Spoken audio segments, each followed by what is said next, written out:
Dia melangkah keluar dari bilik pemeriksaan dengan mata yang hilang segala sinarnya. Seolah-olah ada sesuatu yang telah ditarik keluar dari dalam jiwanya. Sekeping kertas keputusan jatuh perlahan dari genggamannya, melayang ke lantai seperti mahu mengumumkan satu kebenaran yang terlalu berat untuk ditanggung. Dokter di belakangnya hanya mampu menggeleng perlahan, tidak berani mengucapkan apa-apa, sementara Yusuf Haslam berdiri kaku, membatu, menatap ke suatu arah yang tidak ada sesiapa pun tahu. Pada saat itu, seluruh dunia seolah-olah berhenti berputar bagi dirinya. Di usia 71 tahun, inilah kali pertama tokoh perfilman negara itu benar-benar mengakui bahwa kesehatannya tidak lagi seperti dahulu. Selama ini, dia tetap muncul dengan senyuman, tetap hadir dalam majelis, tetap bekerja sebagai penerbit dan pengarah, seolah-olah masa tidak pernah menyentuh dirinya. Tetapi di lorong hospital yang sepi itu, di bawah cahaya putih yang membutakan, semuanya runtuh. Dan untuk pertama kalinya, dia tidak lagi mampu menyembunyikan kebenaran yang menghantuinya sejak beberapa bulan kebelakangan ini. Sejak akhir tahun lalu, tubuhnya semakin kerap memberi isyarat aneh. Sesak nafas tanpa sebab, sakit mencucuk di bahagian dada, lenguh yang tidak mampu dijelaskan, malam-malam panjang yang tidak membenarkannya tidur, walaupun hanya seketika. Pada mulanya, dia menyangka itu cuma tanda penuaan biasa. Biasalah, umur dah masuk 70-an, dia selalu berkata kepada staf, kepada rakan-rakan, bahkan kepada keluarganya sendiri.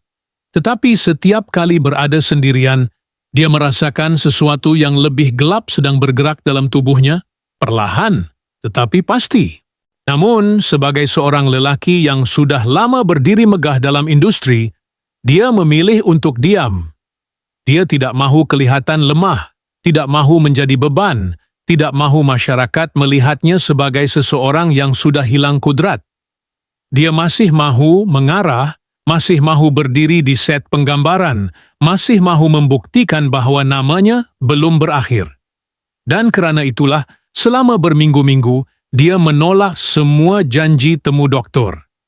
Hingga suatu malam, ketika pulang dari satu acara kecil, tubuhnya rebah separuh di tangga rumah, membuatkan keluarga akhirnya memaksanya untuk mendapatkan pemeriksaan menyeluruh.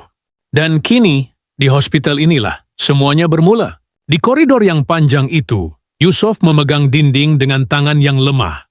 Nafasnya tidak teratur. Setiap langkah dirasakan seperti sedang memikul beban bertahun-tahun yang selama ini dia sorokkan di belakang senyuman. Satu persatu kenangan lalu terlintas. Zaman kegemilangan, kejayaan Salamiyah Sauri di layar kaca, tawa anak-anaknya waktu kecil, jeritan kru di set film lama, saat dia berdiri bangga menerima anugerah, semua itu bersilang di kepalanya, seolah-olah tubuhnya sedang coba mengingat setiap detik sebelum sesuatu yang lebih besar terjadi. Sampai di ruang menunggu, dia duduk perlahan, tangannya menggigil, bukan kerana sejuk, tetapi kerana sesuatu dalam hatinya mulai retak. Surat keputusan yang terjatuh tadi kini dipegang kembali, lipatannya sudah berkedut, hujungnya sedikit renyuk. Dia tidak mahu membacanya lagi, tetapi matanya tetap tertarik kepada ayat yang paling menakutkan. Keputusan ini menunjukkan tanda-tanda awal yang memerlukan tindakan segera. Apa sebenarnya yang dokter cuba katakan? Apakah penyakit itu sudah lama tersembunyi? Berapa lama dia telah menipu dirinya sendiri? Dan lebih menyakitkan, berapa lama lagi dia mampu bertahan di hadapan keluarga tanpa membuat mereka risau? Di luar tingkap, langit kelabu seperti memantulkan apa yang berlaku dalam hatinya. Bunyi hujan mula mengetuk kaca, perlahan namun menyakitkan, sama seperti kenyataan yang sedang menunggu untuk dihadapi. Buat pertama kalinya, dia merasakan rasa takut yang tidak pernah wujud dalam hidupnya sebelum ini. Bukan takut mati, tetapi takut kehilangan segalanya yang dia bina selama puluhan tahun. Takut tidak sempat menyiapkan projek terakhirnya. takut anak-anaknya melihat dia sebagai seorang lelaki yang semakin rapuh. Takut bahwa ini adalah permulaan sesuatu yang dia sendiri tidak bersedia untuk menghadapinya. Namun, jauh di dalam hati, dia tahu. Kebenaran yang bakal didedahkan dokter nanti bukanlah sesuatu yang boleh ditangguhkan lagi. Ia bukan sekadar isu kecil atau penyakit biasa yang boleh dirawat dengan ubat. Ada sesuatu yang lebih berat, lebih rumit, lebih gelap, dan selama beberapa minggu terakhir, tubuhnya sudah memberi petunjuk yang terlalu jelas. Dan ketika dokter memanggil namanya sekali lagi, suara itu kedengaran seperti gema, yang menandakan permulaan kepada sebuah pengakuan yang tidak dapat dielakkan. Dia menarik nafas panjang, memejam mata seketika, dan melangkah masuk, meninggalkan dunia lamanya di luar pintu, dan bersedia untuk mendengar sesuatu yang akan mengubah hidupnya selamanya. Walaupun sejak beberapa bulan kebelakangan ini, kehidupan harian Yusuf Haslam berubah perlahan-lahan tanpa sesiapa pun menyadarinya. Dahulu, dialah orang pertama yang bangun setiap pagi, berjalan ke halaman rumah untuk menikmati udara segar, menyapa kucing-kucing liar yang sering menunggu di pintu pagar. Tetapi kini, setiap kali dia turun dari katil, dunia terasa seperti berputar sedikit. Cukup untuk membuatkan langkahnya goyah seketika sebelum dia mencapai tepi almari untuk menyokong tubuhnya. Ada hari-hari di mana dia perlu duduk hampir 5 menit sebelum dapat bergerak dengan stabil. Nafasnya sering pendek, seperti baru sahaja selesai berlari walaupun dia baru bangun tidur. Sakit di dada tidak lagi datang sesekali. Ia muncul dalam gelombang panjang, merebak perlahan hingga ke belakang bahu, membuatkan setiap pergerakan terasa seperti beban. Namun dia tetap tidak mahu sesiapa menilai kelemahan itu. Ketika keluarga berkumpul di ruang tamu, dia masih cuba tersenyum seperti biasa, mengangkat cawan teh walaupun tangannya kadang-kadang bergetar halus. Dia cepat-cepat menyembunyikan getaran itu dengan menggenggam cawan lebih kuat, atau meletakkannya kembali ke meja sebelum ada yang sempat melihat. Setiap kali menaiki tangga menuju ke bilik kerja, dia perlu berhenti di anak tangga ketiga, bukan kerana ingin menikmati suasana, tetapi kerana tubuhnya seakan-akan tidak lagi mampu mengikut kehendaknya. Dia duduk perlahan di tepi tangga, memegang dada sambil menarik nafas panjang. Ada kalanya dia menutup mata, menunggu rasa mencucuk itu berlalu. Hampir setiap hari, situasi yang sama berulang. Namun tiada siapa tahu, kerana dia naik ke tingkat atas, ketika rumah sunyi, ketika semua orang masih tidur atau sibuk dengan urusan masing-masing. Pagi-pagi yang dulu dipenuhi rutin aktif, kini menjadi momen sunyi yang menakutkan. Kadang-kadang, ketika mencuci muka di sinki, dia melihat pantulannya sendiri.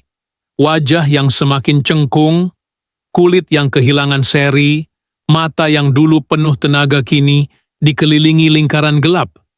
Dia terdiam lama, seolah-olah tidak mengenali lelaki yang sedang menatapnya dari dalam cermin. Suaranya yang pernah tegas dan penuh otoriti kini makin perlahan. Ketika berbual dengan anak-anak atau kru produksi yang datang bertanya kabar, suara itu kadang-kadang serak, kadang-kadang hilang sedikit di hujung ayat. Ada getaran halus yang hanya dia sendiri rasa, tanda bahwa sesuatu sedang berubah jauh di dalam tubuhnya. Tetapi dia terlalu biasa menahan, terlalu biasa menyembunyikan kesakitan. Selama beberapa dekad, dia menjalani kehidupan yang penuh tekanan, penuh tanggung jawab, penuh jadwal yang tidak pernah berhenti. Tubuhnya sudah terbiasa dipaksa, tetapi kini semakin kerap tubuh itu memberontak. Ada satu petang, ketika dia sedang menyusun skrip lama, tangannya tiba-tiba kaku.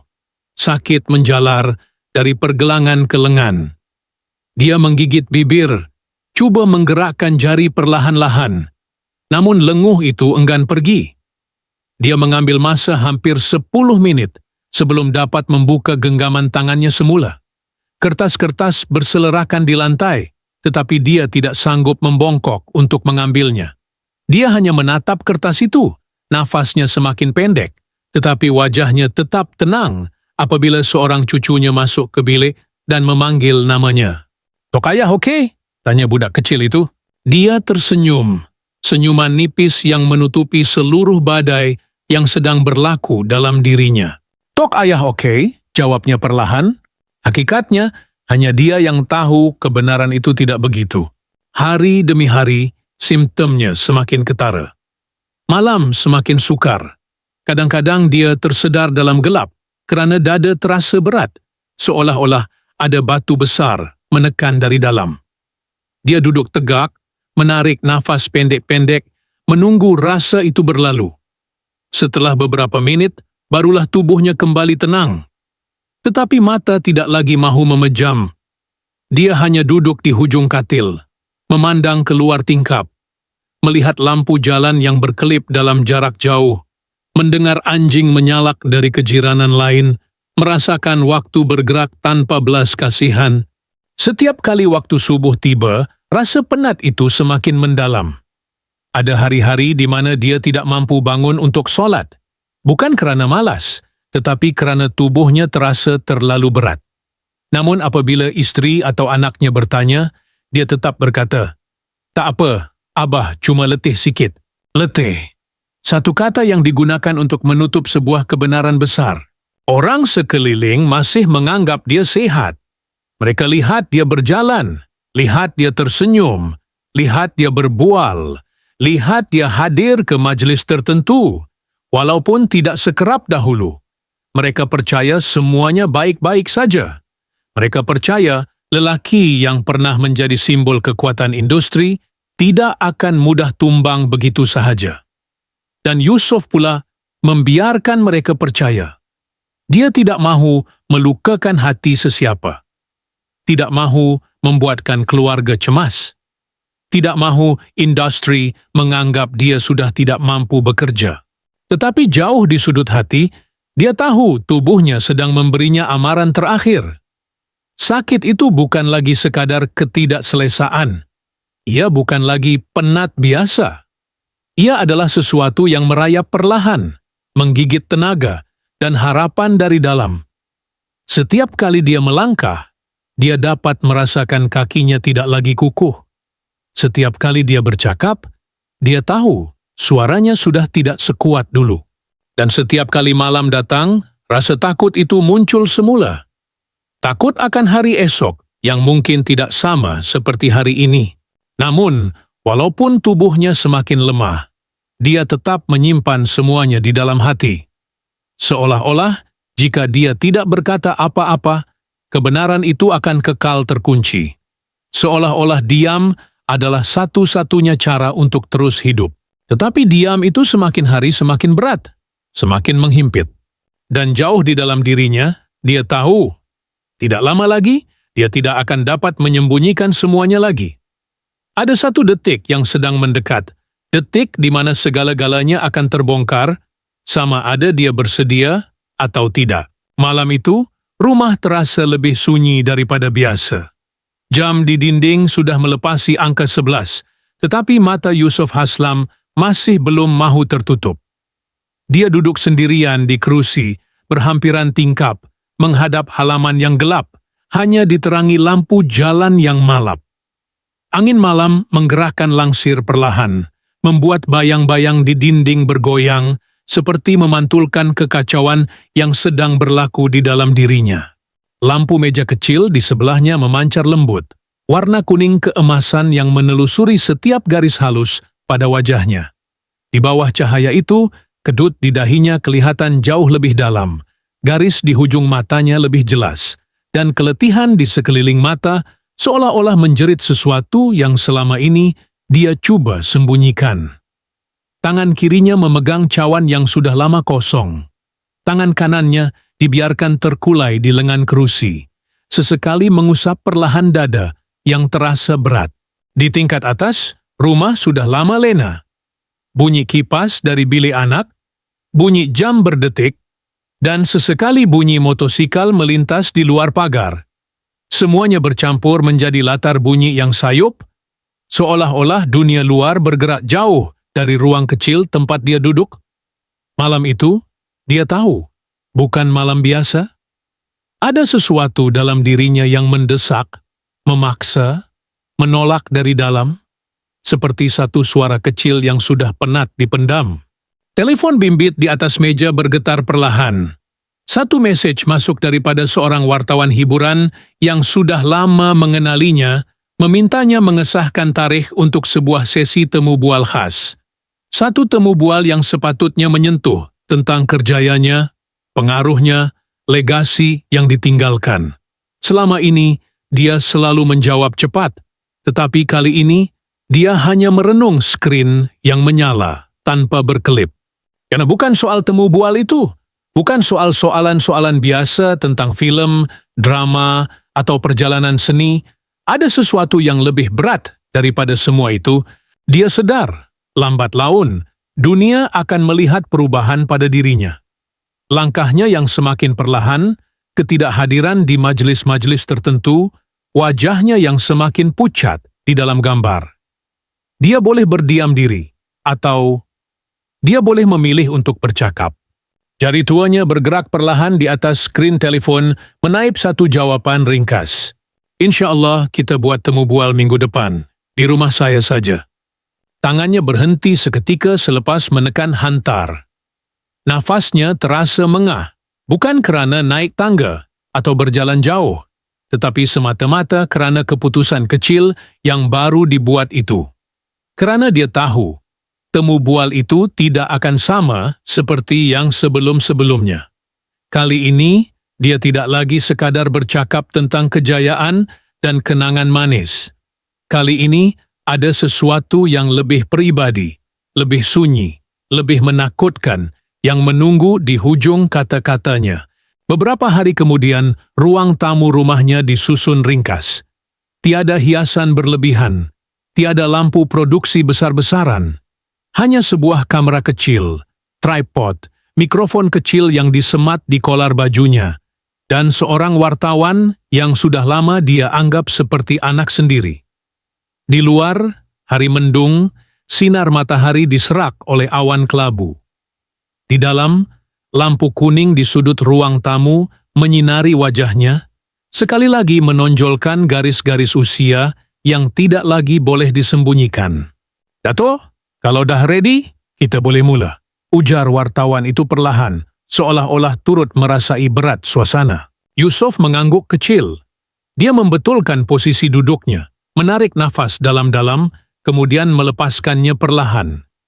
Mikrofon kecil di kolar bajunya terasa seperti satu beban yang mengingatkannya bahawa setiap patah kata akan direkam, disimpan, didengar, mungkin diulang berkali-kali oleh orang yang tidak pernah mengenal penat menilai.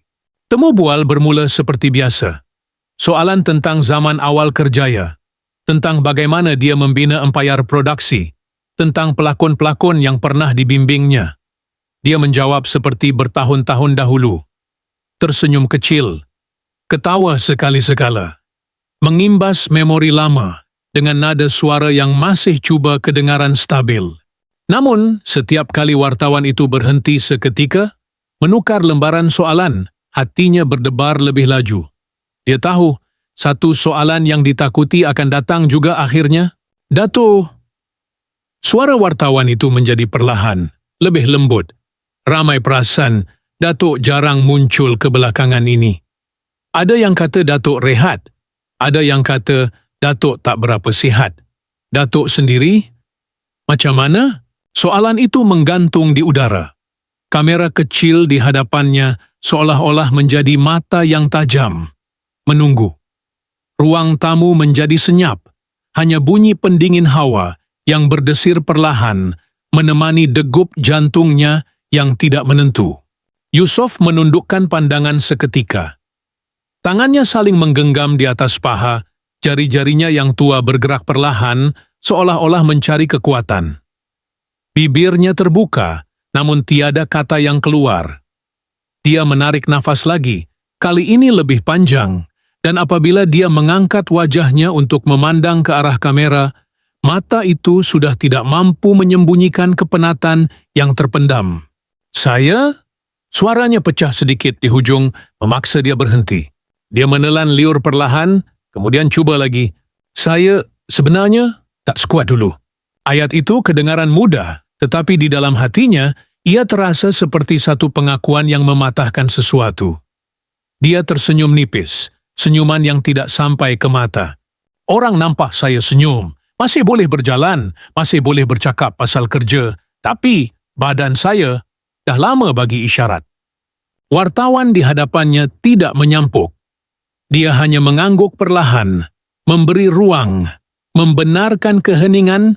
Itu menjadi jambatan kepada kata-kata yang lebih sukar. Kadang-kadang, Yusof menyambung, kali ini suaranya lebih perlahan, naik 3 anak tangga pun saya kena berhenti.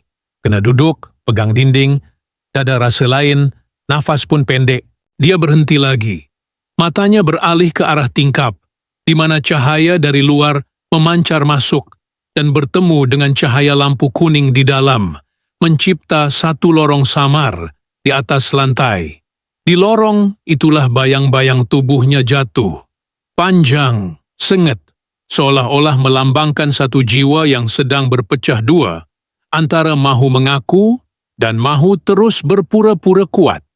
Doktor, ada beritahu sesuatu pada saya, katanya, kali ini lebih perlahan, hampir berbisik. Bukan sekali, tapi berkali-kali. Cuma, saya yang lambat nak terima. Wartawan itu menelan nafas. Serius, Dato? Yusof tersenyum tawar. Matanya sedikit berkaca, namun dia tidak mahu air itu jatuh. Saya tak nak sebut apa. Saya rasa belum masa lagi untuk saya cerita semua. Dia berhenti seketika, memilih kata-kata dengan hati-hati. Yang saya boleh kata, keadaan saya bukan macam dulu. Ada benda dalam badan saya yang bukan macam biasa. Dah lama sebenarnya, cuma saya buat-buat tak nampak. Setiap perkataan keluar dengan perlahan, teragak-agak, seolah-olah setiap huruf harus dipaksa menembusi dinding yang sudah lama dia bina di sekeliling dirinya. Suaranya bukan lagi suara seorang penerbit besar yang penuh keyakinan, tetapi suara seorang lelaki tua yang sedang berdamai dengan hakikat yang tidak pernah dia bayangkan akan datang secepat ini. Bila malam, susah nak tidur, sambungnya.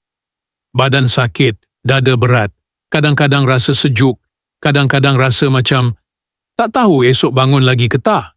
Tapi saya diam. Saya tak cerita. Sebab saya tak nak orang panik. Tak nak keluarga saya risau. Tak nak kreu, pelakon. Tengok saya lain. Dia ketawa kecil. Satu ketawa yang langsung tidak mengandungi sebarang keceriaan. Saya selalu fikir, kalau saya terus buat kerja, terus menulis, terus mengarah, saya boleh lupa apa yang doktor cakap. Tapi badan ni, dia tak bohong. Dia akan ingatkan saya balik. Kadang-kadang dengan cara yang menyakitkan. Wartawan itu akhirnya bersuara, masih dengan nada penuh hormat. Apa yang paling Datuk takut? Bila doktor cakap macam tu, Yusof menarik nafas, memejamkan mata seketika. Di balik kelopak matanya, dia melihat kilasan-kilasan memori. Wajah anak-anaknya, cucu-cucu yang berlari di halaman, set penggambaran yang bising dengan suara kreu, getaran di hatinya setiap kali melihat hasil kerjanya di layar. Apa yang saya paling takut? Dia membuka mata perlahan, menatap tepat ke arah kamera, seolah-olah bercakap dengan seseorang jauh di luar sana. Bukan sangat pasal apa yang ada dalam badan saya ni. Saya lebih takut, saya tak sempat. Sempat apa, Dato'? Tanya wartawan itu dengan lembut. Sempat habiskan apa yang saya rasa saya kena buat. Sempat minta maaf pada orang yang saya pernah sakiti. Sempat betulkan apa yang selama ni saya tangguhkan. Bila doktor mula guna perkataan serius, kena jaga betul-betul, tak boleh tangguh lagi. Baru saya tersedar, masa saya mungkin bukan milik saya sangat dah. Dia berhenti di situ. Ada beberapa perkataan lain yang bergelut di hujung lidahnya. Istilah-istilah perubatan, nama-nama prosedur, kemungkinan-kemungkinan yang disebut dokter dengan suara tenang, tetapi mata yang sarat dengan kebimbangan. Namun dia memilih untuk menelan semuanya kembali. Dunia tidak perlu tahu begitu terperinci. Belum. Tidak sekarang. Saya tak nak orang tengok saya dan fikir, oh, dia ada itu, dia ada ini. Dia menggeleng perlahan. Cukuplah mereka tahu saya manusia biasa. Saya pun ada hari di mana saya rasa lemah. Saya pun ada malam di mana saya takut. Dan sekarang, saya berdiri di satu tempat, di antara nak terus melawan dan nak terima. Kata-kata itu keluar bagai serpihan yang terlerai satu persatu daripada hatinya. Setiap ayat seperti satu luka yang dibuka, tetapi pada masa yang sama, satu beban yang digugurkan sedikit demi sedikit. Wartawan di hadapan tidak menekan, tidak meminta butiran lanjut. Dia hanya membiarkan kamera terus merakam. Merakam seorang lelaki yang buat pertama kalinya meletakkan egonya di tepi dan menunjukkan sisi dirinya yang paling rapuh. Datuk, suara wartawan itu serak sedikit. Kenapa hari ini Datuk pilih untuk cerita? Yusof memalingkan kepala, sekali lagi menatap ke arah tingkap. Di luar, senja sudah hampir hilang. Warna langit bercampur antara biru gelap dan jingga pudar. Bayang pokok di luar pagar bergerak perlahan ditiup angin. Sebab saya penat simpan, jawabnya jujur. Penat pura-pura tak apa-apa. Penat senyum depan orang, tapi bila pintu bilik tertutup, saya pegang dada, saya kira nafas. Saya sedar, saya tak boleh bawa rahsia ni sorang-sorang lama-lama. Bila saya cakap, walaupun sikit, mungkin saya akan rasa lebih ringan. Dia berhenti sebentar sebelum menambah perlahan, dan mungkin kalau satu hari nanti saya tak ada lagi di depan kamera, orang akan faham perjalanan saya bukan sekadar glamour dan karpet merah. Ada bahagian yang mereka tak nampak. Bahagian yang macam malam-malam saya duduk sorang-sorang dekat tingkap, fikir berapa lama lagi saya ada. Suasana di ruang tamu itu menjadi pekat.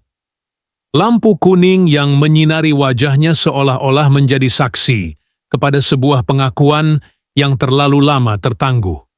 Di balik lensa kamera, ada dunia yang menunggu. Dunia yang selama ini melihatnya hanya sebagai raja filem, pengarah tersohor, ikon industri. Tetapi pada detik itu, dia sekadar seorang lelaki berusia 71 tahun, duduk di bawah cahaya lembut, mengaku dengan suara yang penuh kekosongan dan kejujuran. Ya, saya tak lagi sihat macam dulu.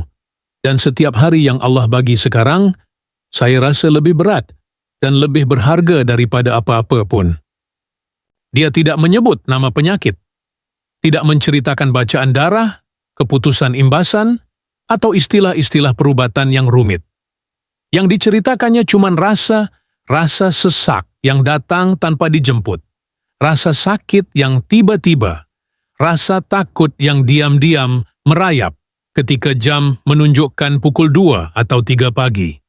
Rasa yang hanya difahami oleh mereka yang pernah duduk menatap siling dalam gelap, tertanya-tanya sama ada esok akan tiba seperti biasa, dan jauh di suatu tempat di dalam dirinya, walaupun kata-kata itu terasa seperti pisau yang menghiris, dia tahu. Pengakuan malam itu bukanlah pengakhiran.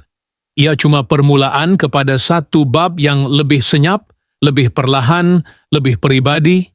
Sebuah bab yang mungkin tidak semua orang akan memahaminya, tetapi hello time, dia sudah pun melangkah ke dalamnya tanpa berpatah balik. Ada saat-saat tertentu, terutama bila malam terlalu senyap, Yusof Haslam merasakan dirinya seperti ditarik mundur ke masa lalu, ke zaman di mana tubuhnya tidak pernah memikirkan penat, dan usia hanyalah angka yang tidak punya makna. Di dalam kepalanya, satu demi satu adegan lama berputar seperti film lama yang masih jernih di layar peringatan. Dia masih dapat mengingat dengan begitu jelas pagi-pagi awal di lokasi penggambaran, ketika matahari baru naik dan embun masih melekat di rumput. Dia tiba lebih awal daripada semua orang, berjalan dengan langkah pantas, bahunya tegak, mata tajam memerhati setiap sudut set. Tangan kanannya memegang skrip yang sudah penuh dengan catatan, tangan kirinya selalu sibuk menunjuk, mengarah, memberikan arahan kepada kreu dan pelakon. "Cepat, kita kena kejar matahari." Itu antara ayat yang paling sering keluar dari mulutnya waktu itu. Di usia mudanya, dia seperti tidak pernah kehabisan tenaga. Dari subuh hingga ke lewat malam, dia berdiri, bergerak, berlari dari satu sudut ke sudut lain. Kalau ada adegan yang tidak kena, dia sanggup ulang berkali-kali tanpa mengenal lelah. Pelakon-pelakon muda yang bekerja dengannya ketika itu selalu kagum melihat bagaimana dia masih bertenaga walaupun jam sudah melepasi tengah malam. Ada satu kenangan yang sering muncul. Suatu malam, penggambaran di jalan sunyi, di mana lampu jalan menjadi satu-satunya sumber cahaya. Dia berdiri di tengah jalan, berbincang dengan juru kamera tentang sudut yang terbaik, sementara kreu lain sibuk menyiapkan peralatan. Jam hampir pukul 2 pagi, tetapi suaranya tetap lantang, matanya tetap menyala, wajahnya masih basah dengan peluh, tetapi penuh dengan kepuasan. Pada waktu itu, kalau ada yang bertanya tentang penat, dia hanya ketawa. "Penat tuh nanti sajalah. Bila film siap, kita tidur puas-puas," katanya sambil menepuk bahu kreu. Dia pulang ke rumah ketika azan subuh berkumandang, mandi sekadarnya, kemudian kembali keluar selepas tidur sekejap. Tubuhnya seolah-olah kebal. Tangga bukan halangan. Panas lampu set bukan masalah. Kurang tidur bukan ancaman.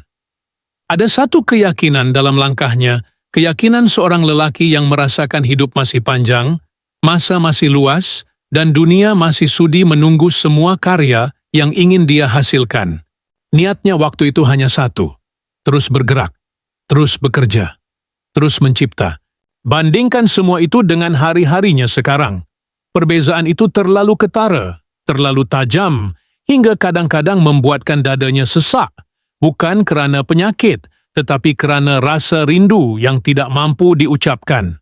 Dulu dia berlari menaiki tangga set penggambaran, sekarang dia memegang railing tangga rumah sendiri dengan cengkaman yang kuat, melangkah satu demi satu anak tangga, seolah-olah setiap satu adalah gunung kecil yang harus didaki. Dulu dia boleh berdiri selama berjam-jam di bawah terik matahari, kini berdiri terlalu lama di dapur pun sudah cukup untuk membuatkan lututnya bergetar halus. Dulu nafasnya panjang, suaranya mengisi ruang. Bila dia bercakap, seluruh set senyap, semua mata tertumpu padanya. Ada wibawa yang memancar dari cara dia berdiri dan cara dia memandang. Sekarang, di ruang tamu rumahnya sendiri, dia kadang-kadang terpaksa berhenti seketika ketika bercakap, menarik nafas perlahan-lahan sebelum menyambung ayat. Kadang-kadang suaranya serak, tenggelam di hujung ayat, membuatkan orang terpaksa bertanya, "Datuk, cakap apa tadi?" Dan setiap kali itu berlaku, ada sesuatu dalam dirinya yang terasa seperti dihiris perlahan. Dia teringat satu pagi di zaman kegemilangannya, ketika seorang wartawan bertanya, "Datuk tak takut ke kerja kuat macam ni? Lama-lama badan tumbang?" Dia ketawa besar waktu itu. "Saya ni kalau tak kerja, saya yang sakit. Selagi saya boleh berdiri, selagi itu saya akan terus berkarya." Betapa berbezanya hari ini. Sekarang ada hari-hari di mana bangun dari kerusi pun memerlukan masa. Dia duduk lama di hujung katil sebelum mengumpul tenaga untuk berdiri. Dulu, dia yang menenangkan orang lain, kini dia sendiri yang diam-diam perlu menenangkan hatinya setiap kali dada berdegup laju tanpa sebab yang jelas. Suatu petang, ketika duduk di ruang kerja yang penuh dengan poster filem lama, dia mengambil satu bingkai gambar yang sudah lama tergantung di dinding, gambar dirinya di lokasi penggambaran, berjaket, berpeluh, namun senyum lebar, dikelilingi pelakon dan kreu. Dia memandang foto itu lama-lama, matanya bergerak dari wajah mudanya yang penuh keyakinan, ke tangan yang sedang memegang megafon, ke mata yang penuh dengan api yang kini jarang dia temui dalam pantulan cermin hari ini. Macam orang lain, bisiknya perlahan kepada diri sendiri. Di dalam gambar itu, langkahnya masih gagah walaupun dibekukan dalam satu pose. Di dunia nyata hari ini, langkah itu sudah perlahan, bergoyang sedikit, tidak lagi sekuat dulu. Kadang-kadang ketika berjalan di halaman, dia berasa seperti bumi di bawah kakinya tidak lagi seberapa stabil. Setiap langkah perlu difikirkan, bukannya spontan seperti dahulu. Helaan nafas pun sudah tidak sama. Dulu, dia jarang sadar bahwa dia sedang bernafas. Ia berlaku begitu saja, tanpa dipikir, tanpa dipeduli. Kini, setiap nafas menjadi sesuatu yang dia sadar sepenuhnya. Ada hari-hari di mana dia mengira dalam hati, tarik nafas, buang nafas, tarik lagi, buang perlahan-lahan, seolah-olah tubuhnya memerlukan bimbingan untuk melakukan sesuatu yang selama ini dilakukan secara otomatik. Nafas yang dulu panjang dan kuat, kini kadang-kadang tersangkut di tengah. Berjalan dari ruang tamu ke dapur sudah cukup untuk membuatkan dia terpaksa berhenti seketika, memegang meja, memejam mata, dan menunggu dada kembali tenang. Dalam detik-detik kecil itulah, bukan di hospital, bukan di bilik dokter, dia paling terasa betapa jauhnya jarak antara dirinya yang dulu dan dirinya yang sekarang. Ada saat-saat di mana dia duduk di balkoni, memandang langit senja yang perlahan-lahan berubah warna. Di jalan raya jauh di depan rumah, dia kadang-kadang melihat kreo produksi lain sibuk mengangkat peralatan, menyiapkan penggambaran untuk generasi baharu. Mereka mengingatkannya pada dirinya sendiri beberapa dekad dahulu. Bergerak pantas, bercakap laju, ketawa besar, mengangkat tripod dan lampu tanpa mengeluh. Dari jauh, dia hanya memerhati, bukan dengan cemburu, tetapi dengan satu rasa sayu yang lembut. Seperti seorang pelari yang pernah memegang rekod panjang, kini berdiri di tepi trek, menyaksikan pelumba lain memecut dengan langkah yang pernah begitu akrab dengan kakinya. Kadang-kadang, dia terfikir, adakah tubuhnya yang dulu terlalu banyak dipaksa? Adakah malam-malam tanpa tidur, hari-hari tanpa rehat, jadwal tanpa henti, itu kini menuntut bayaran. Tetapi soal jawab itu berputar saja di kepalanya tanpa jawaban. Yang pasti, hari ini, setiap pagi yang datang dirasakan tidak lagi sama. Ketika dia berjalan melalui lorong rumah, dia melewati poster-poster besar film lamanya yang tergantung di dinding. Setiap poster adalah saksi satu zaman. Wajah-wajah muda pelakon yang kini juga sudah berusia, tajuk-tajuk film yang dulu menjadi kegilaan ramai, tagline yang dihafal penonton. Di tengah semua itu, wajahnya sendiri, dahulu tegap dan yakin, menjadi titik fokus. Kini, dia melintasi semua itu dengan langkah perlahan. Satu tangan menyapu sedikit debu di sudut bingkai, satu tangan lagi sesekali menyentuh dinding, untuk menstabilkan diri. Kontras itu terlalu jelas. Di dinding, seorang lelaki yang seolah-olah tidak akan pernah berhenti. Di lorong, seorang lelaki yang kini sering perlu berhenti hanya untuk menarik nafas. Di hati kecilnya, ada satu rasa rindu yang sukar dijelaskan. Rindu pada keletihan yang tidak menyakitkan, rindu pada badan yang boleh dipaksa tanpa memberi amaran. Rindu pada hari di mana dia boleh bangun dan terus bergerak tanpa terlebih dahulu bertanya kepada tubuh, hari ini kau masih kuat lagi tak? Rindu yang bercampur dengan sedikit penyesalan. Bukan menyesal kerana bekerja keras, tetapi menyesal kerana terlalu lama menganggap tubuhnya akan sentiasa kuat. Terlalu lama menangguhkan rehat, menangguhkan pemeriksaan, menangguhkan perhatian terhadap isyarat kecil yang dihantar badan. Kini, apabila dia duduk seorang diri di ruang tamu, dia mendengar bunyi jam berdetik dengan cara yang berbeza. Dulu bunyi itu hanya latar. Sekarang, setiap detikan seperti mengingatkannya bahwa masa bergerak satu saat demi satu saat dan tubuhnya, yang pernah menjadi mesin yang tidak mengenal penat, kini perlahan-lahan menyerap setiap detik itu sebagai beban. Dan dalam setiap detik yang berlalu, antara kenangan tentang dirinya yang dulu dan realiti tentang dirinya yang sekarang, ada satu ruang hening yang luas, ruang di mana dia duduk, memandang ke depan, memegang dadanya perlahan, sambil di dalam hati bertanya, berapa lama lagi dia mampu berjalan di antara dua dunia itu, tanpa benar-benar memilih salah satu? Malam-malamnya kini bukan lagi tentang tidur, tetapi tentang menunggu. Menunggu sesuatu yang dia sendiri tidak mampu namakan dengan jelas. Di dalam bilik yang separuh gelap, hanya ada satu bunyi yang benar-benar menembusi sunyi. Tik-tak, tik-tak, tik-tak. Detik jam dinding yang seolah-olah sengaja diperlahan, agar setiap saat terasa lebih panjang daripada sepatutnya. Yusuf Haslam berbaring mengiring, memandang ke arah jam itu. Jarum detiknya bergerak kecil, tetapi bunyinya memantul di dinding, di siling, di dalam dada. Cahaya samar dari lampu meja di sudut bilik menyorot sebahagian mukanya, menonjolkan garis-garis halus yang makin dalam di sekitar mata dan mulut. Selimut menutup separuh badannya, tetapi dingin yang dia rasa bukan datang dari luar. Sebaliknya dari ruang kosong yang makin melebar dalam hatinya. Dia memejam mata, coba memaksa dirinya tidur.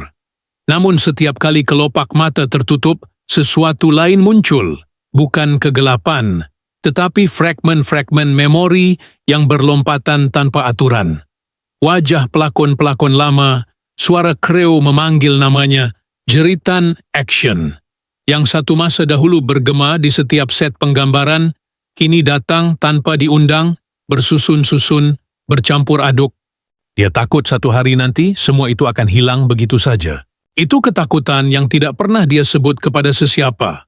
Bukan tentang tubuh yang lemah, bukan tentang langkah yang perlahan, tetapi tentang ingatan yang mungkin satu hari nanti mulai pudar. Dia bertanya dalam hati, apakah akan tiba masanya dia memandang poster filmnya sendiri dan tidak lagi mengingati bagaimana ia dibuat? Apakah akan tiba malam di mana dia memegang skrip, tetapi nama watak-watak yang dia cipta pun terasa asing?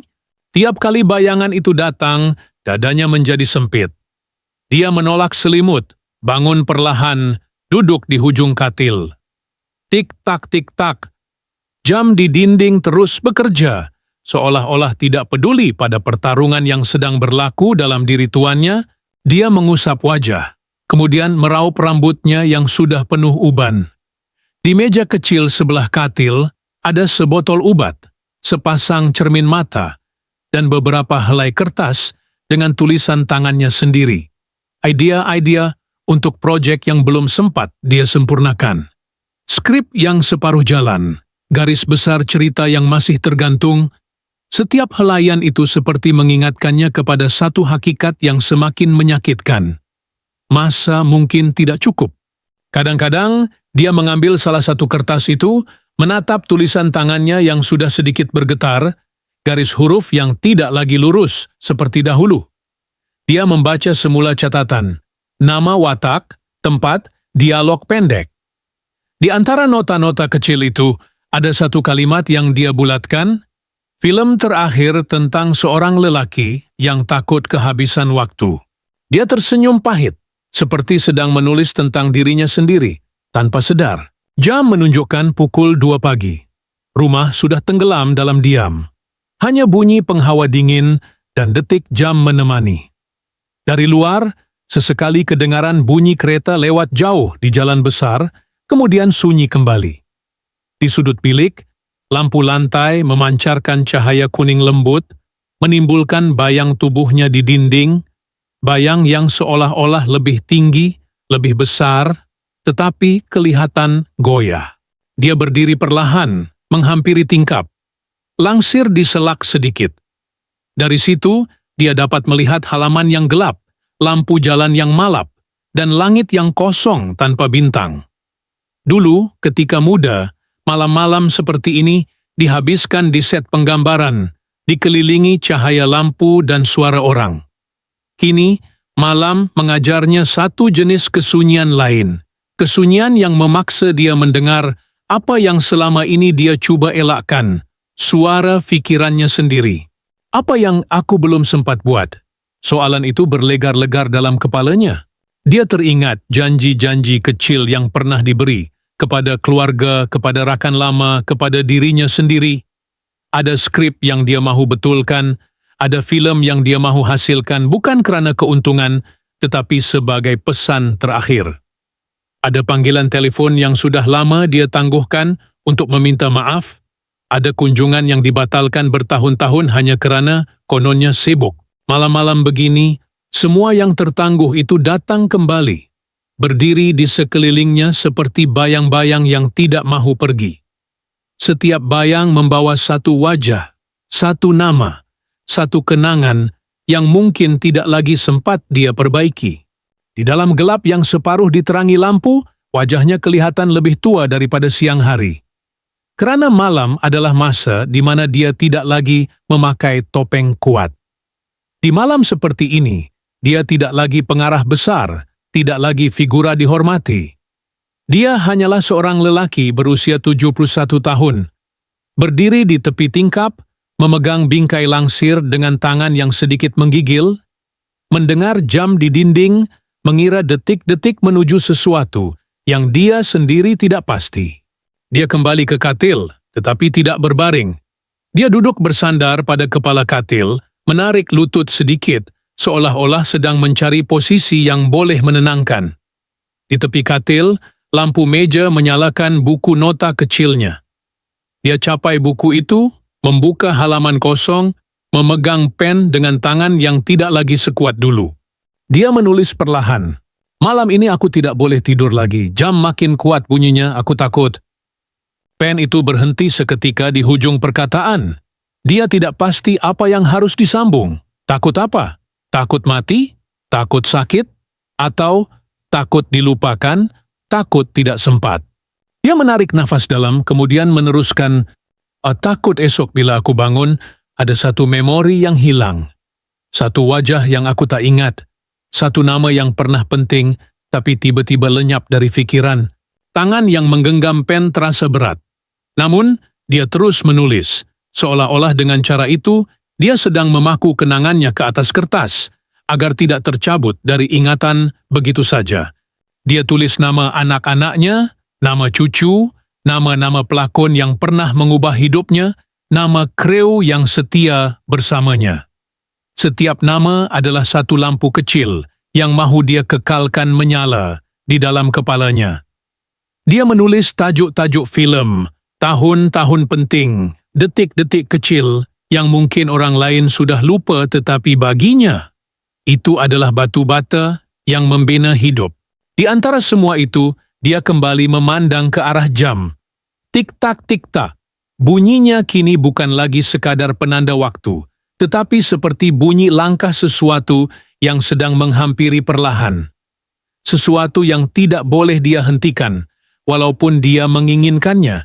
Kadang-kadang, ngeri yang menyentapnya bukan gambaran tentang hospital atau mesin-mesin perubatan, tetapi bayangan dirinya duduk di kerusi, dikelilingi orang yang dia sayang, dan dia tidak mengenali mereka.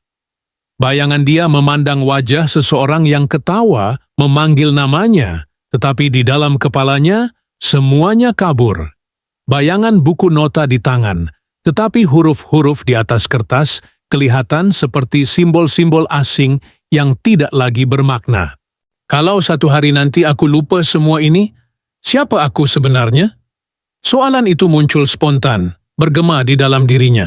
Dia menyandarkan kepala ke dinding, memejamkan mata. Bunyi jam, bunyi penghawa dingin, bunyi nafasnya sendiri bercampur. Di luar, malam terus bergerak tanpa belas, menolak waktu menuju subuh. Tetapi di dalam bilik itu, masa terasa seperti terperangkap, berputar-putar di antara masa lalu yang penuh warna dan masa depan yang samar-samar. Dia terbayang set penggambaran lama yang penuh cahaya. Dia teringat detik ketika dia berdiri di belakang monitor, melihat adegan yang dirakam dan tahu, dalam sekelip mata, ya, ini menjadi. Ketika itu, dia rasa hidupnya begitu jelas. Setiap hari ada tujuan, setiap pagi ada sebab untuk bangun. Sekarang, paradoksnya, ketika dia mempunyai lebih banyak masa di rumah, Dia merasa masa itulah yang paling menakutkan. Kerana dia tidak tahu berapa banyak yang tinggal dan dia tidak tahu berapa banyak yang masih boleh diisi dengan sesuatu yang bermakna. Perlahan-lahan, dia menurunkan pen, meletakkannya di atas buku nota yang separuh terbuka. Dia mengusap dada dengan hujung jari, merasakan degupan yang kadang-kadang tidak sekata. Mata kembali memandang ke siling, seolah-olah mencari jawapan di sana. Jika pada zaman mudanya, dia mengawal jalan cerita di dalam skrip, menentukan di mana klimaks, di mana resolusi, di mana penamat, maka kini dia sedang berada di dalam sebuah cerita yang tidak dia tulis sendiri. Satu cerita yang hujungnya disimpan kemas, di tempat yang dia tidak dapat capai. Disinilah ngeri sebenar itu berpunca daripada ketidakmampuan untuk mengarah bab terakhir kehidupannya sendiri. Dalam keheningan yang semakin pekat, dia menghulurkan tangan ke arah suis lampu meja. Sekelip klik, bilik tenggelam dalam gelap, hanya disinari sedikit cahaya dari luar yang merayap masuk melalui celah langsir. Namun, bunyi jam tetap jelas, malah kedengaran lebih keras apabila lampu padam. Tik-tak, tik-tak, tik-tak. Dia berbaring semula, menghadap ke sisi, merenung sempadan samar antara cahaya dan bayang di dinding. Di situ, seolah-olah terlukis bayang tubuhnya, kecil, rapuh, tetapi masih wujud. Dia menarik nafas perlahan, menahannya beberapa saat, kemudian melepaskannya. Di hujung nafas itu ada doa yang tidak diucap dengan mulut, tetapi jelas di hati. Doa agar diberi sedikit lagi masa, beberapa pagi lagi untuk bangun, beberapa petang lagi untuk duduk bersama keluarga, beberapa malam lagi untuk mengingati semua yang pernah memberi makna kepada perjalanan hidupnya. Dan ketika jam terus bergerak, dengan degil, menolak malam, menuju ke satu fajar yang entah datang dengan kabar baik atau berita yang lain, Yusuf tetap terjaga, matanya terbuka dalam gelap, seolah-olah takut jika dia pejam terlalu lama, ada sesuatu yang akan tergelincir keluar dari ingatannya tanpa sempat dia pegang kembali. Rakaman temu bual hari itu akhirnya siap disunting dan dimuat naik di saluran rasmi. Dalam beberapa jam sahaja, jutaan mata mula menontonnya. Ada yang dari ruang tamu rumah kecil di kampung, ada yang dari kafe di tengah kota, ada yang menontonnya di dalam kereta semasa menunggu lampu isyarat. Namun, hanya seorang yang benar-benar tahu apa yang tidak dikatakan dalam video itu, Yusuf Haslam sendiri. Pada skrin, orang ramai melihat seorang lelaki berusia 71 tahun yang kelihatan tenang, duduk di atas sofa dengan lampu kuning lembut menyimbah wajahnya. Suaranya perlahan, sesekali pecah, tetapi tetap tersusun. Dia mengakui bahawa kesihatannya tidak lagi sekuat dahulu. Mengaku ada malam-malam yang sukar, mengaku tubuhnya semakin banyak memberi isyarat. Namun, apa yang mereka dengar hanyalah separuh daripada cerita sebenar. Di balik kata-kata yang dilontarkan dengan hati-hati itu, ada banyak lagi ayat yang sengaja dipendam di hujung kerongkong, tidak pernah sampai ke bibir. Dia tahu betul, setiap perkataan yang diucapkan di hadapan kamera akan menjadi milik orang ramai. Dan dia belum bersedia untuk memberikan seluruh dirinya kepada pandangan yang tidak berhenti menilai. Ketika wartawan itu bertanya dengan penuh hati-hati, "Datuk, doktor, ada sebut apa-apa yang spesifik tentang keadaan Datuk?" Yusuf tersenyum tipis, satu senyuman yang menutup lebih banyak daripada yang dibukakan.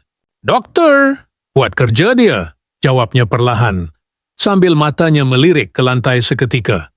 "Dia nasihat saya jaga makan, jaga rehat, jaga emosi. Biasalah, umur macam saya ni." Jawapan itu kedengaran biasa, hampir klise. Wartawan itu sekadar mengangguk, tetapi sesiapa yang peka akan menyedari sesuatu dalam nada suara lelaki itu. Seolah-olah ada perkataan yang dipotong di tengah-tengah. Ada ayat yang sengaja tidak disempurnakan. Dia mengangkat kepala sebentar, memandang ke arah kamera, kemudian menunduk semula. Kedua-dua tangannya saling menggenggam. Ibu jari mengusap jari yang lain dalam gerakan kecil berulang, seolah-olah dia sedang menenangkan diri. Setiap kali soalan menyentuh terlalu dekat pada inti masalah, matanya akan menyimpang ke sisi, ke arah meja, ke arah cushion, ke arah lantai, sebelum kembali kepada wajah wartawan di depannya. "Datuk ada takut?" tanya wartawan itu lagi, lebih lembut kali ini. "Takut dengan apa yang doktor cakap?" Soalan itu menggantung di udara. Kamera menangkap detik di mana Yusof tidak segera menjawab.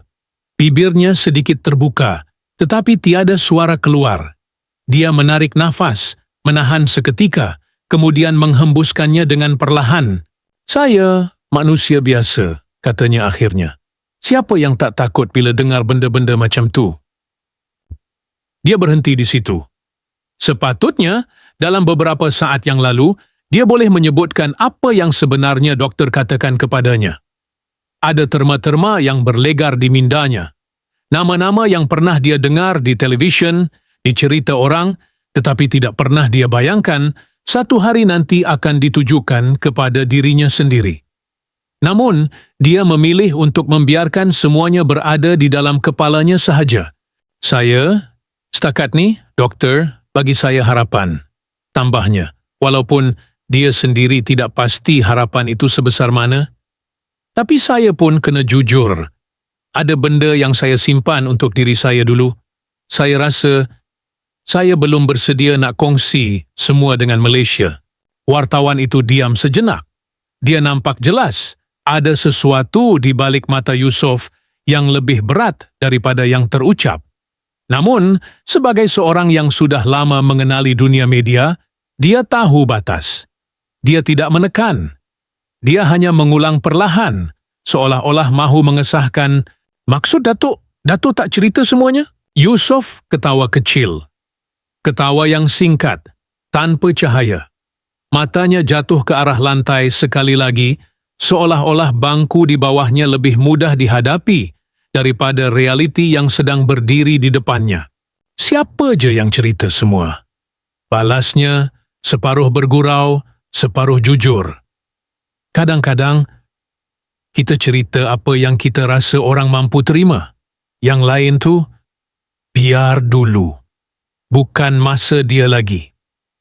Dia mengangkat tangannya sebentar, mengusap belakang leher, sebelum membiarkan tangannya jatuh semula ke pangkuan. Gerakan kecil itu menangkap semua yang tidak disebut. Rasa berat di bahunya, rasa serba salah, rasa bimbang kalau-kalau dia mendedahkan terlalu banyak dan menakutkan terlalu ramai orang. "Ada orang cakap, saya cuma cerita 50%, katanya pelan, seolah-olah bercakap dengan dirinya sendiri.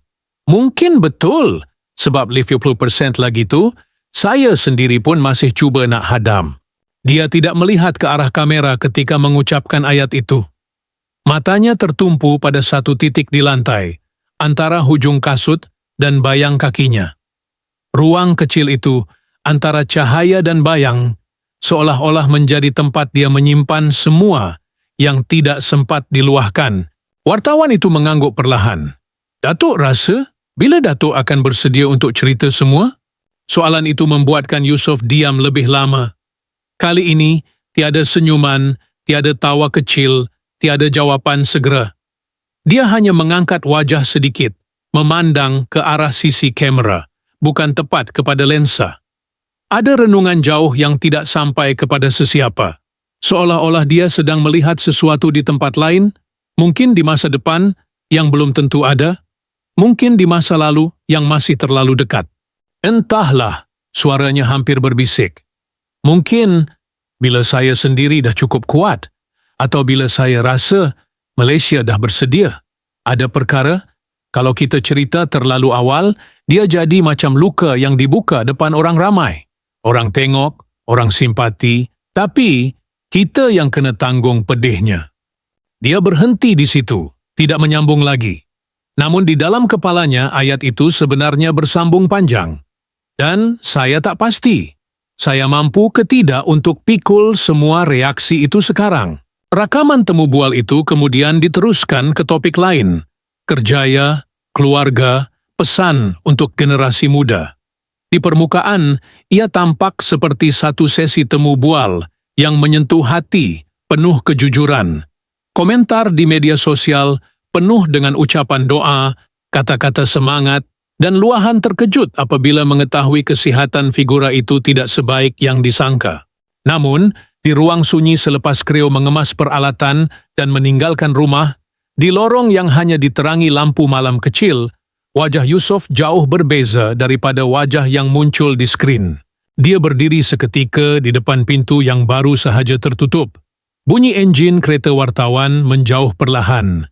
Rumah kembali senyap. Hanya kedengaran bunyi kipas siling di ruang tamu dan, dari jauh, suara televisyen yang ditinggalkan anak cucunya di tingkat atas. Dia berjalan perlahan ke sofa yang tadi menjadi tempat dia membuka separuh kebenaran. Dengan berhati-hati, dia duduk semula seolah-olah ingin merasai sekali lagi berat suasana yang baru sahaja berlalu. Tangan kanannya menyapu lembut permukaan cushion, seperti menyentuh bayang dirinya yang terdahulu, yang berada di tengah lampu dan kamera, yang memilih setiap kata dengan cermat. 50%, gumamnya perlahan. Itu saja yang aku bagi. Di atas meja, masih terletak gelas air yang dia minum sedikit-sedikit semasa temu bual. Air di dalamnya belum habis, sama seperti cerita yang tidak habis dia kongsikan. Dia mencapai gelas itu, memutarnya sedikit di tangan, memerhati pantulan cahaya di permukaan air yang hampir statik. Di sudut lain ruang tamu, cermin besar menggambarkan bayang tubuhnya yang duduk sedikit bongkok. Dia memandang sekilas, kemudian cepat-cepat mengalihkan pandangan. Ada sesuatu dalam pantulan itu yang membuatkan jiwanya terasa kecut. Mungkin kerana dia tahu, di balik wajah yang kelihatan tenang, ada rahsia yang hanya diketahui oleh beberapa orang terdekat. Dan seorang doktor yang menatapnya dengan mata redup ketika membaca keputusan pemeriksaan. Malam itu, ketika semua sudah tidur dan video temu bualnya sedang rancak dikongsikan di media sosial, dia duduk sendirian di meja makan, ditemani hanya oleh bunyi peti sejuk dan kipas siling yang berpusing perlahan. Televisyen di ruang tamu memaparkan wajahnya sendiri, tetapi suaranya dibiarkan tanpa bunyi. Anak cucunya sudah naik ke atas, meninggalkan remote di atas sofa. Dia memandang skrin itu dari jauh, melihat dirinya tersenyum tawar, mengangguk, menjawab soalan dengan tenang. Dari jarak itu, dia seolah-olah menonton seorang asing yang kebetulan mempunyai wajah dan suara yang sama. Seorang asing yang pandai menyusun ayat, pandai memberi harapan tanpa sepenuhnya membenarkan orang melihat keseluruhan luka. Ketika di skrin dia berkata, "Saya tak nak cerita semua." Di meja makan dia mengulang perlahan ayat itu hanya untuk dirinya.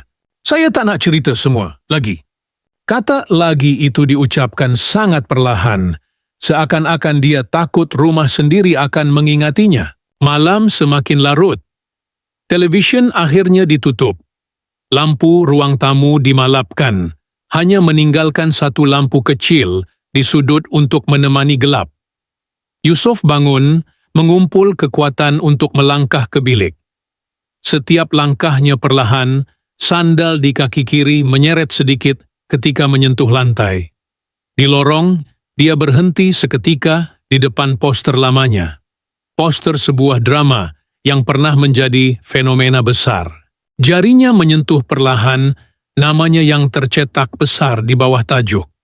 Dia teringat betapa, suatu ketika dahulu, dia mahu segala-galanya tentang dirinya diketahui orang.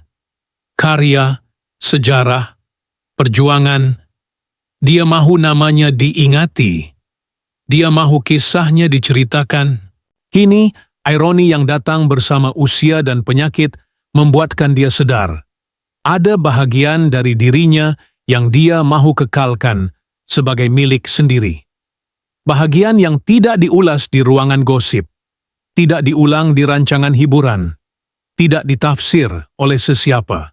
Di atas katil malam itu, dia berbaring sambil memandang siling. Dialog temu bual masih berputar di kepalanya, tetapi kali ini diganggu oleh ayat-ayat yang dia tak ucapkan.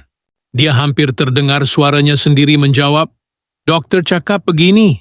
Tetapi kemudian ayat itu terputus, seperti bagaimana dia memutuskannya ketika kamera sedang merakam. Ada gambaran tentang bilik doktor, tentang layar komputer yang menunjukkan sesuatu, tentang istilah yang terlalu berat untuk dibawa keluar dari ruang itu. Semua itu berputar di dalam kepalanya, tetapi terhenti di bibir. Mereka tak perlu tahu semua. Dia berbisik kepada dirinya sendiri, entah untuk menenangkan hati atau sekadar mencipta alasan baru. Kalau aku cerita semua, apa yang tinggal untuk aku tanggung sendiri? Dia berpusing mengiring, menghadap dinding. Jari-jarinya mengusap perlahan cadar yang sejuk. Mata memandang satu titik kecil yang hampir tidak kelihatan dalam gelap. Di ruang sempit antara nafasnya yang tidak sekata dan bunyi jam di luar bilik, dia menyimpan apa yang tidak pernah keluar di hadapan kamera. Sebahagian kebenaran telah dibuka kepada Malaysia. Cukup untuk membuat orang ramai tersentuh, cukup untuk menimbulkan simpati, cukup untuk mengingatkan semua bahawa ikon juga manusia. Tetapi sebahagian lagi, yang lebih pekat, lebih perit, lebih menggerunkan, masih terperangkap di antara dia dan beberapa helaian kertas di dalam fail hospital. Dan buat masa ini, dia memilih untuk membiarkannya begitu, sekurang-kurangnya, sehingga tiba satu hari di mana dia merasa dirinya dan mungkin seluruh negara benar-benar bersedia untuk mendengarnya tanpa berpaling. Malam mulai turun perlahan di halaman rumahnya, seperti tirai yang menutup babak terakhir sebuah hari yang terlalu panjang. Dari tingkap bilik, Yusof Haslam memandang keluar, ke arah sudut yang satu ketika dahulu menjadi tempat kegemarannya. Serambi kecil dengan sebuah bangku panjang kayu, menghadap taman yang tidak terlalu besar, tetapi cukup untuk membuatkannya rasa tenang setiap kali duduk di situ. Dulu, selepas penat di set penggambaran, dia sering menghabiskan masa di bangku itu. Kadang-kadang bersama istri, kadang-kadang sendirian dengan secawan teh panas, kadang-kadang ditemani cucu-cucu yang berlari di sekelilingnya. Disitulah dia merenung langit petang, menghitung syukur, menyusun idea, atau sekadar membiarkan fikirannya kosong. Bangku itu pernah menjadi simbol kekuatannya, tempat dia berehat seketika sebelum kembali bangun, melangkah, dan terus bekerja. Kini, bangku itu masih di situ. Kayunya sudah sedikit pudar dimakan hujan dan matahari, tetapi bentuknya tetap sama. Cuma satu yang berbeza, dia tidak lagi sering duduk di situ seperti dulu. Sesekali, apabila tubuhnya mengizinkan, dia melangkah perlahan keluar, membuka pintu sliding kaca, dan membiarkan angin petang menyentuh wajah. Setiap langkah di lantai seramik membawa bunyi halus, senada dengan nafanya yang kini lebih berat. Dia akan sampai ke bangku itu, memegang sedikit pada sandaran sebelum perlahan-lahan menurunkan tubuh. Dulu, dia boleh duduk di situ berjam-jam, berbual, bercerita, atau sekadar mengamati kereta, lalu lalang di kejauhan. Sekarang, selepas beberapa minit, belakangnya mula terasa lenguh, kaki mulai kebas, dada terasa sedikit berat. Dia terpaksa bangun semula, kembali ke dalam rumah, mencari kerusi yang lebih empuk, mencari posisi yang kurang menyakitkan. Ada sesuatu yang sangat sayu pada perbezaan kecil itu. Bagi sesiapa yang memerhati dari luar, ia mungkin kelihatan remeh. Hanya seorang lelaki tua yang tidak boleh duduk lama di bangku kayu. Tetapi bagi Yusof, perbezaan itu membawa makna yang jauh lebih dalam. Bangku itu seolah-olah menjadi cermin yang memantulkan perubahan dirinya. Dari seseorang yang boleh menakluk hari dengan tenang, kepada seseorang yang kini perlu mengukur setiap menit duduk dan berdiri. Kadang-kadang, semasa duduk sebentar di situ, dia teringat kembali kata-katanya dalam temu bual. Pengakuan separuh masak tentang kesihatannya yang merosot. Dia tahu, sejak temu bual itu tular, ramai yang menitip doa. Ada yang menulis panjang lebar di ruangan komen, ada yang menghantar mesej pribadi, ada yang hanya diam, tetapi di hati mereka terselit satu rasa sebak, ketika melihat wajahnya yang kelihatan lebih letih di skrin. Namun mereka hanya tahu apa yang dia izinkan untuk diketahui. Angin petang meniup perlahan, menggoyangkan daun pokok di sudut pagar. Dia menarik nafas, memerhati langit yang perlahan-lahan berubah warna. Di bawah cahaya senja, bayang tubuhnya di bangku kelihatan lebih kecil, tetapi juga lebih pekat. Di antara hembusan angin dan bunyi jauh kereta di jalan utama, dia mendengar suara hatinya sendiri yang selama ini sering dia diamkan. Dia teringat setiap kali doktor menatapnya dengan wajah yang bercampur antara profesional dan simpati. Terbayang semula suara lembut yang menyusun ayat berhati-hati. Datuk kena bersedia, apapun kemungkinan.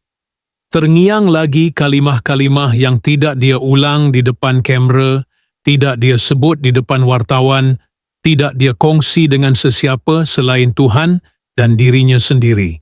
Namun, di sisi lain, dia juga teringat wajah-wajah yang masih memerlukannya, keluarga yang menunggu di ruang tamu, cucu yang mengajak bermain, pekerja-pekerja yang masih melihatnya sebagai lambang kekuatan.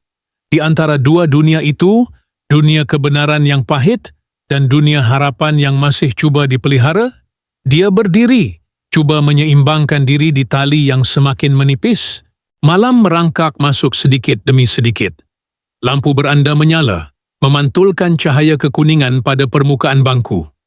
Dari dalam rumah, suara televisyen kedengaran perlahan, bercampur dengan tawa kecil ahli keluarga yang sedang menonton sesuatu. Dunia di sekelilingnya terus bergerak seperti biasa, seolah-olah tiada apa yang berubah. Hanya dia diam yang benar-benar sedar, setiap hari yang datang kini mempunyai rasa yang berbeza. Ada hari di mana dia rasa lebih kuat, seolah-olah tubuhnya mahu membuktikan masih ada baki tenaga yang boleh digunakan. Ada hari di mana bangun dari katil sahaja sudah terasa seperti sebuah pencapaian. Ada malam di mana dia boleh tidur sekejap tanpa gangguan, dan ada malam di mana jam di dinding menjadi teman yang paling setia, menghitung setiap detik yang dia habiskan dalam keadaan terjaga. Di sela-sela semua itu, masih ada persoalan yang dia simpan rapi. Bila masanya dia harus berhenti menyimpan, bila masanya dia harus melepaskan baki 50% kebenaran yang masih terperangkap di dalam dadanya, bayangan tentang hari itu kadang-kadang menakutkan.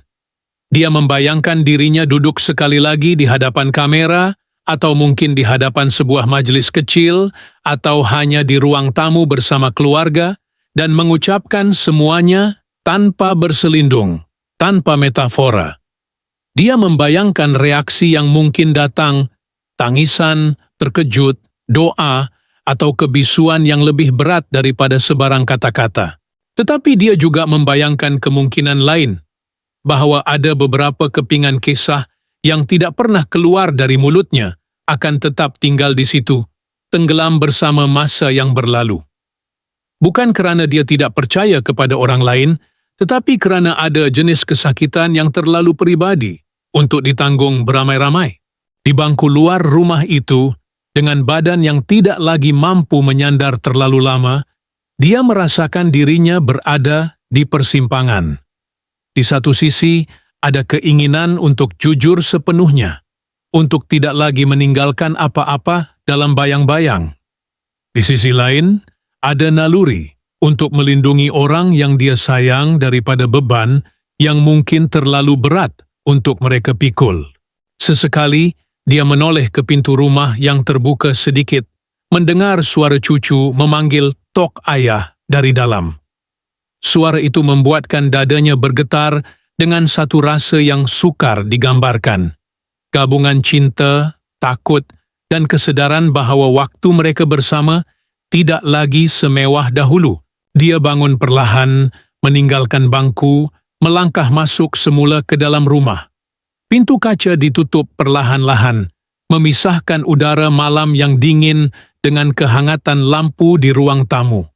Di sebalik pantulan kaca, bangku panjang itu masih kelihatan samar-samar, seolah-olah sedang menunggu seseorang yang tidak lagi mampu duduk lama di atasnya.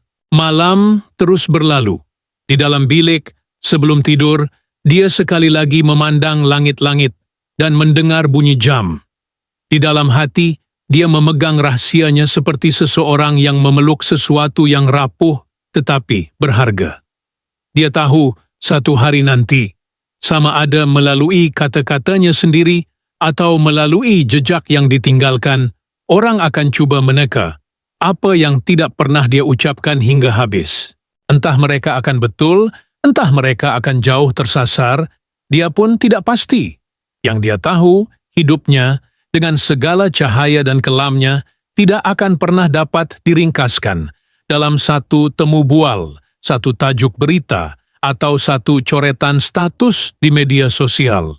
Ada lapisan-lapisan halus yang hanya dia dan Tuhan yang benar-benar memahami.